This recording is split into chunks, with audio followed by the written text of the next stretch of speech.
Hi everyone, it's me, Crafty Witch. Welcome back to my channel. So I had fun doing the video with the 30 different prompts for your Book of Shadows, your grimoire, your magical journal, and I thought I would do it again and come up with another 30 different ideas that you might want to use for some inspiration, or maybe not, but here goes. Are there any spiritual or magical practices or cultural practices that you follow without question, just because that's how it's always been done?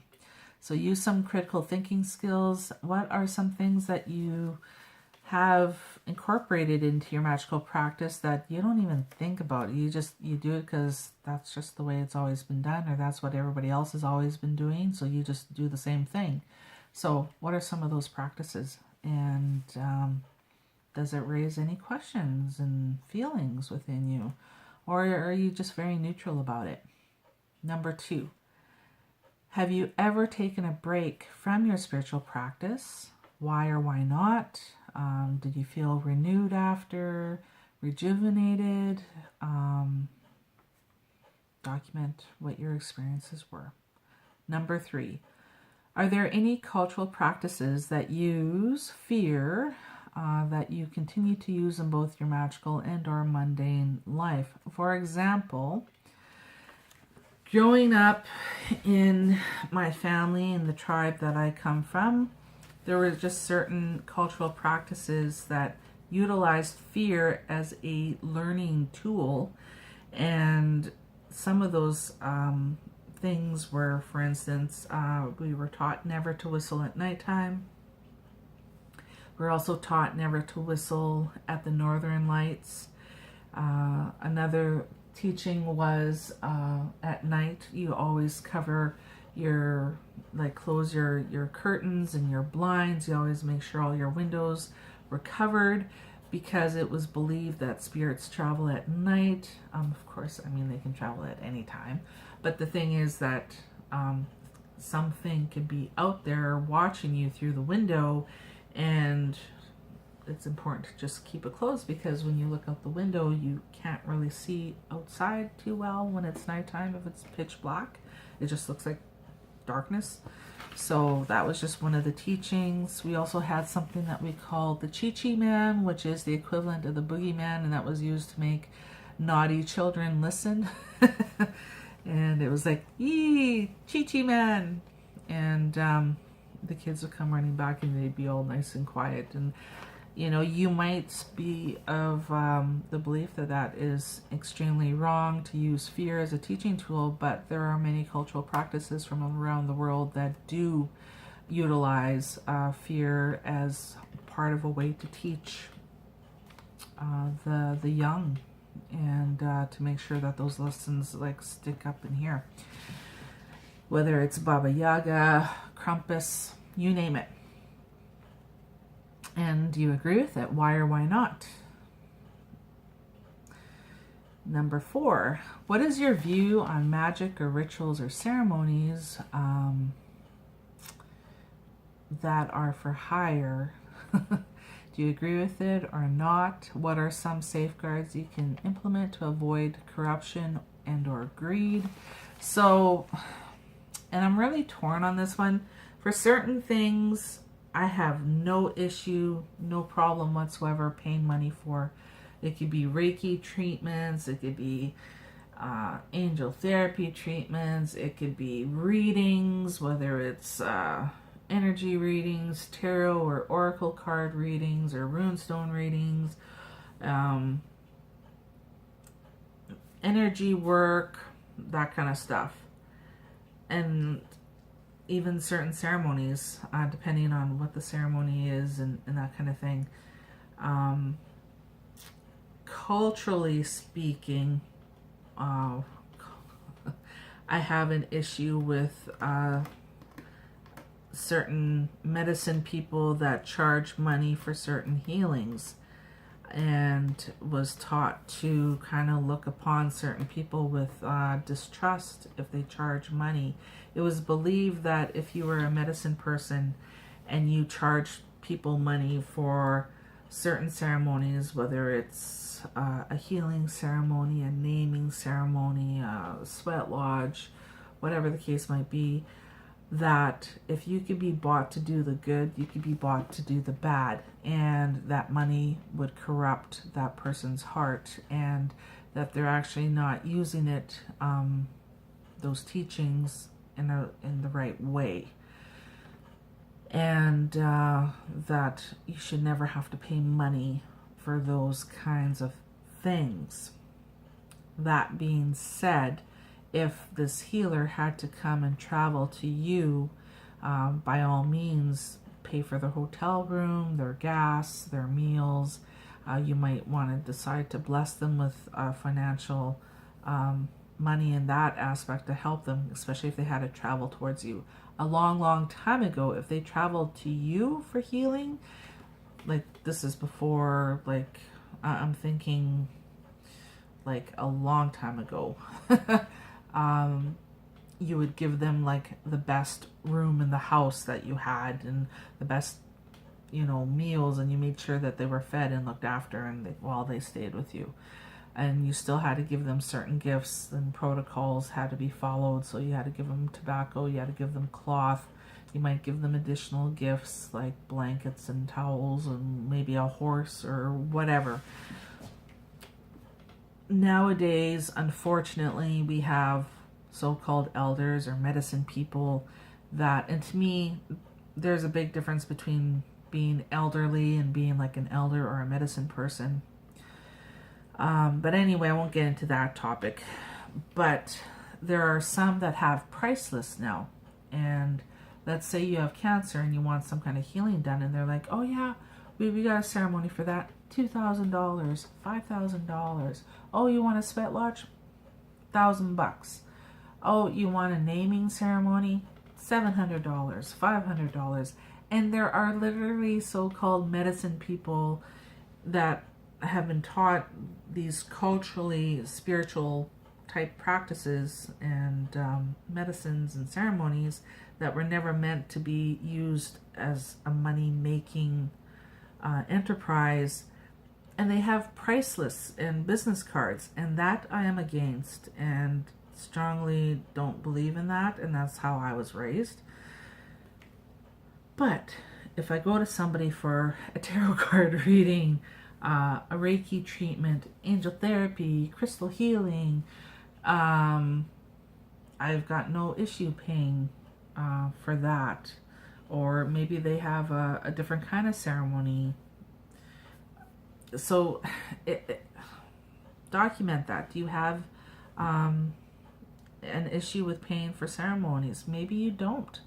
I know there's a group that they have full moon ceremonies, but they have a sliding fee, so you can pay anywhere between $25 to $40, $50 or more, just to go and celebrate the full moon with them. And it's like, I don't know how I feel about that. Maybe you might be okay with it. Who knows? Anyway, I rambled on too long about that one.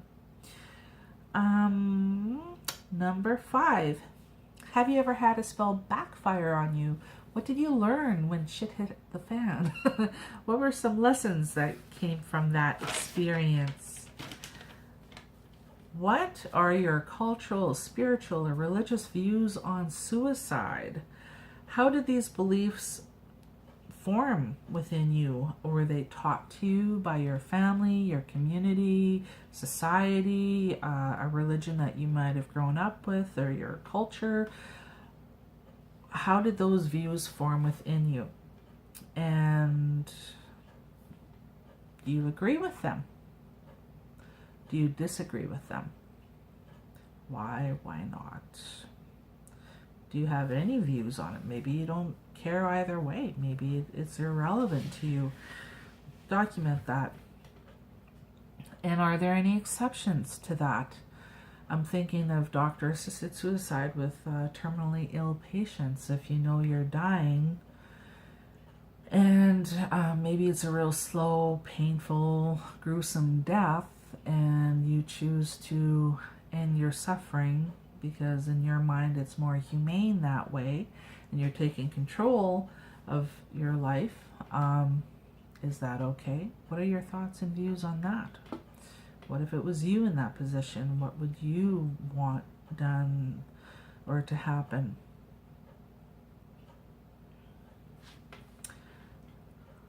Does hair play a significant role in your culture or spiritual, magical path?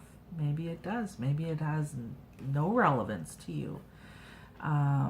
Do you feel stronger the longer your hair grows?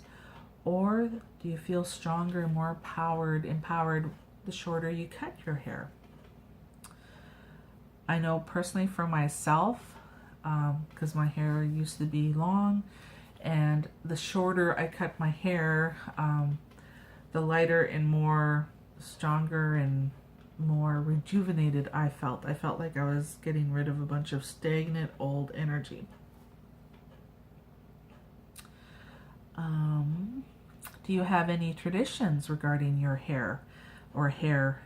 For example, in my culture and the way we grew up, if somebody close to you died, maybe an immediate family member or a close relative, a really close friend, somebody you loved and had a very good close relationship with, and they died, and say you had long hair, one of our signs of mourning, and not everybody does this, but it used to be that we would braid our hair and we would cut that braid off at the nape of the neck, and we would put that braid inside the casket with our deceased loved one. And that was a sign of mourning to the community. That was a sign of respect to the loved one, and also a form of like self-sacrifice as well. What is your birth number in numerology, and has it affected your magical working at all? Do you incorporate it in your magical working? Some people use it to create magical names. Some people will even incorporate it into their license plates on their vehicles, or they might even go so far as maybe not buy a house that doesn't add up to that specific number. Like, there's all different ways you can incorporate it, or choose not to, whatever. But that's just one of them. How can you incorporate your inner child or play into your practice? How can you incorporate your inner crone or your inner sage into your practice?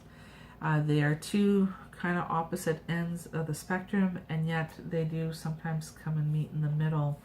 And how are some ways you can kind of tap into those two different energies within you?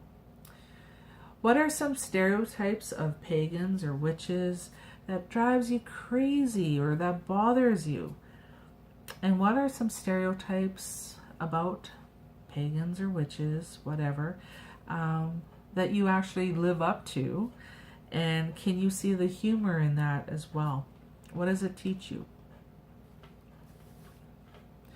Create your own magical alphabet that is not based on any pre-existing magical alphabets. Create something that's totally brand new.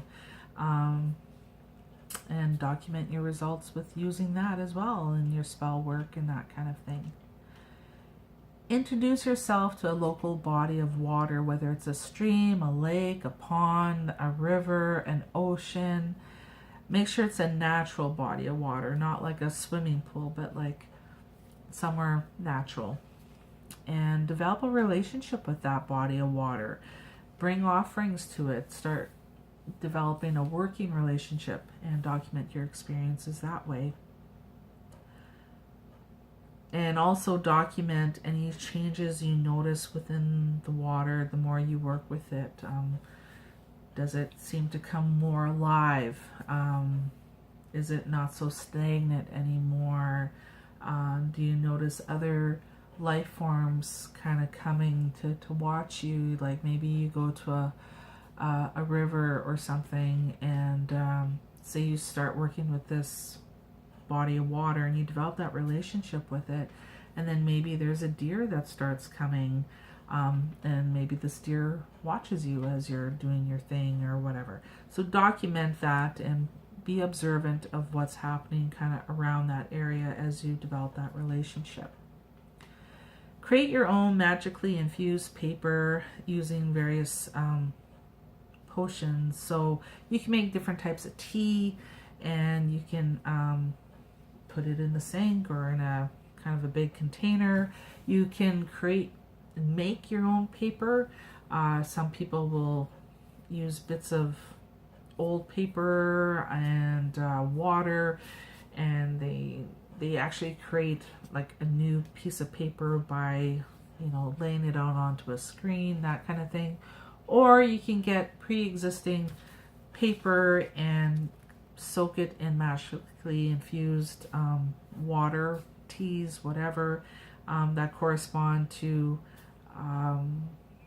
kind of like the purpose that you're going to use that paper for. So maybe you want to soak it in cinnamon tea to bring you money, that kind of thing. Have you participated in any cacao ceremonies? I've gone to 2 of them so far. Absolutely love them.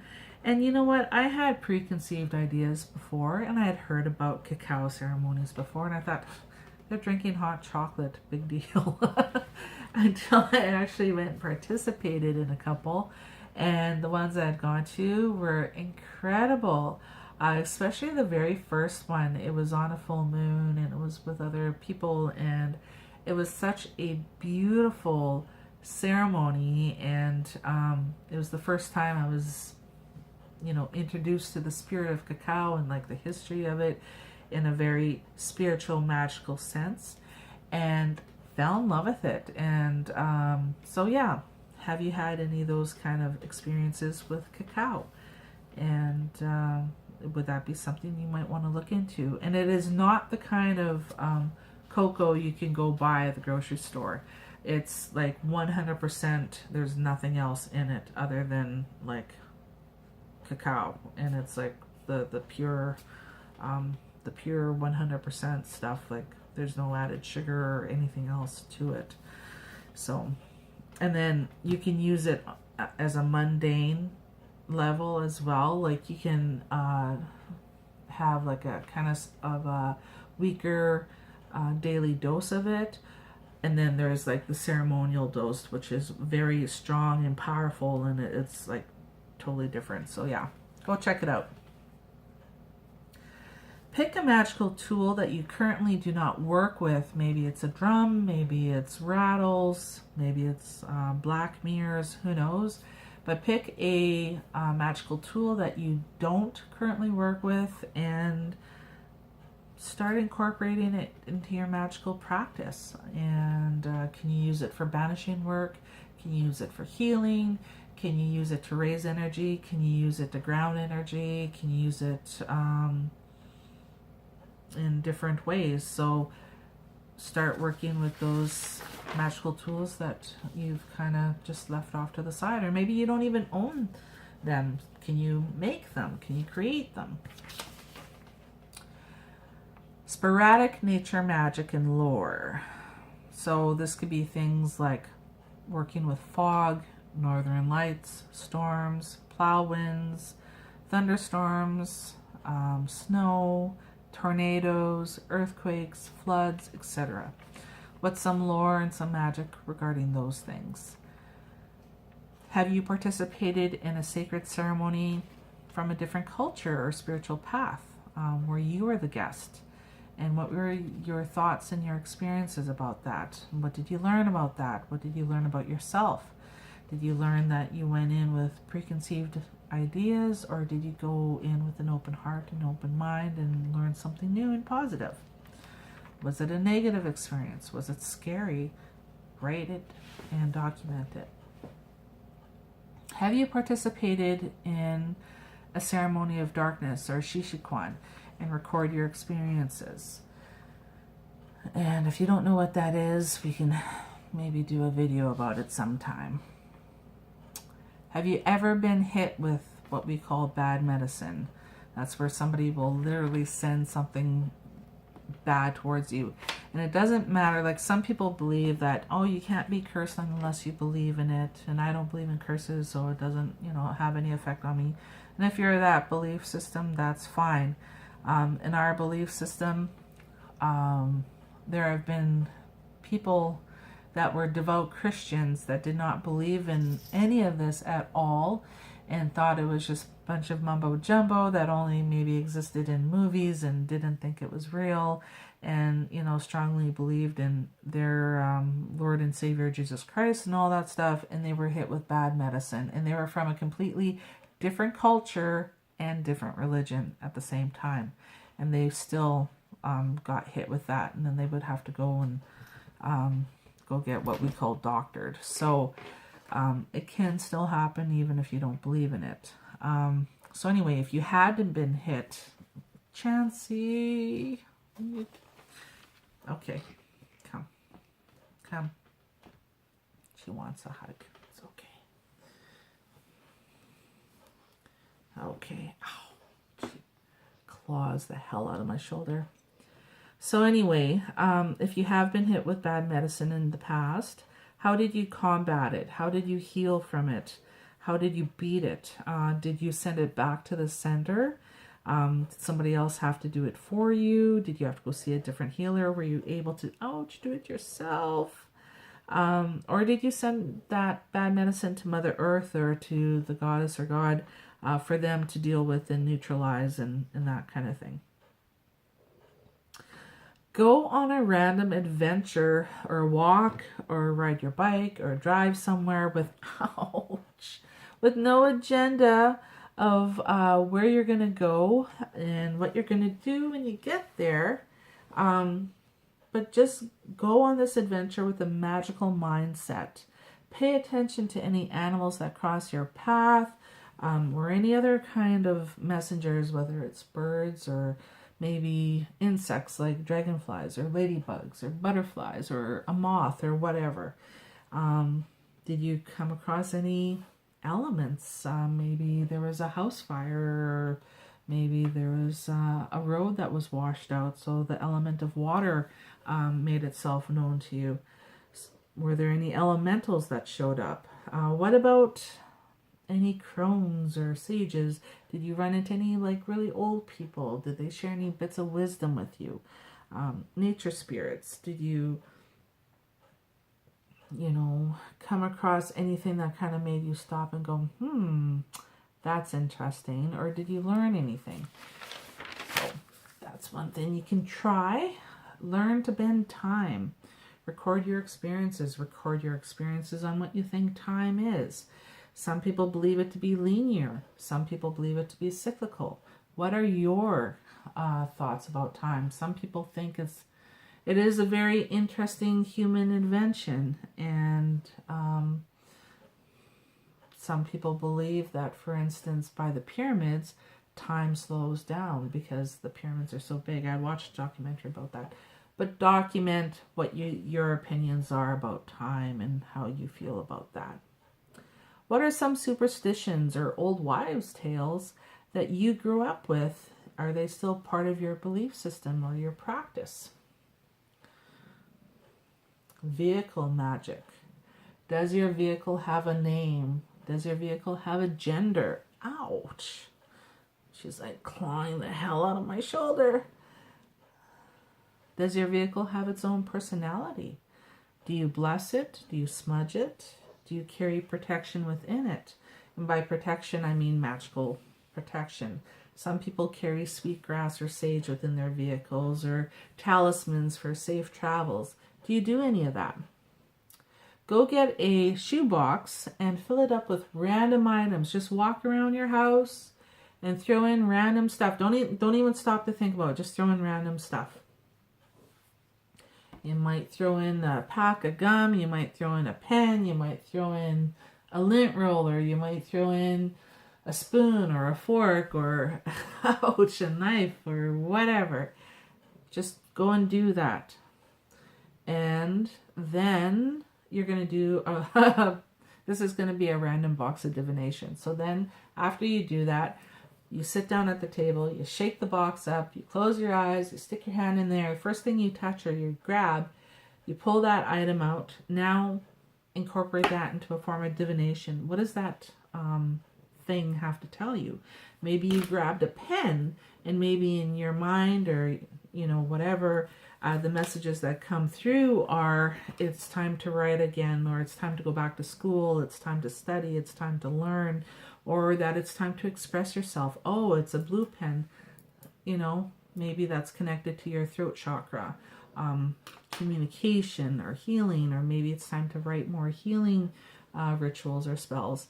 Maybe you pull out a, I don't know, could be anything. Maybe you pull out a knife, and maybe it's just a butter knife. And what does that, represent to you? Well, it can represent maybe a male. It can represent maybe cutting away with old energy, whatever. Just do a random box divination with random items from inside your home. Cut all forms of modern technology out for a day or longer if you so choose, such as your cell phone, your computer, your TVs, your tablets, and document how that makes you feel. Do you feel nervous? Do you feel anxious? Does it create anxiety within you? Do you feel that you're out of touch with your community and the world around you? Or do you feel more connected to the world around you? You're not so distracted by that thing that you always have in your phone that's attached to you 24/7. Maybe you feel more connected to the nature spirits in your area, and little ones like this that come by to visit you and bring you their love and their attention. Maybe feel that you're more able to notice spirits and entities and things like that, or you're able to maybe commune with Mother Nature a lot easier, and maybe not. But document your experiences. Self-sacrifice. You know how Odin, oh, I got like cat hair tickling my nose. Okay, so I'm thinking about Odin and how he, oh my gosh, how he hung upside down. She don't care. She don't care. She's like, love me. Odin hung upside down. He sacrificed an eye for the sight and divination and that kind of thing in this magical alphabet. Some people, I had mentioned before, will cut their hair as a sign of mourning. That's another sign of self-sacrifice. If you participate in rain or sun dances, if you belong to the Plains tribes, the piercings and fasting, that's another form of self-sacrifice. Document your experiences and your thoughts about that. Go get a blanket and a pillow and have a nap outside. Close your eyes, lay on the ground. What do you see? What do you feel? What do you hear? What do you notice around you? Do this during the day and in the evening. And if you don't have a yard where you are safe, maybe you have a balcony you can try this on. Oh my gosh, I got like hair everywhere. Go befriend a tree. Introduce yourself to the tree, and you can sit with your back against the tree, start communing with the tree. You can bring the tree offerings and gifts. You can document those experiences and maybe create rituals involving that tree, and see what that tree has to teach you. How do you honor the dead, and do you do it on a regular basis? So not only in our family do we honor the dead in the fall, we also honor them in the spring or summer. Some people have what we call Flower Day, and we'll go and clean up the graves, and we take fresh flowers, and we'll have like a feast right inside the graveyard with our deceased loved ones. So we do that as well. Is that something you do? Is that something you might want to do? And those are my 30 ideas. And that's not too bad because we were hitting like 30 minutes. Hey, Chansey. Ouch. much. So that's it for now. Thank you, everybody, and thanks for being patient with me as I ramble on and on and on and get attacked with my little love bug here. She's my mercenary, this one. She's a tough old kitty. Yeah, I love her. See you guys. Ciao.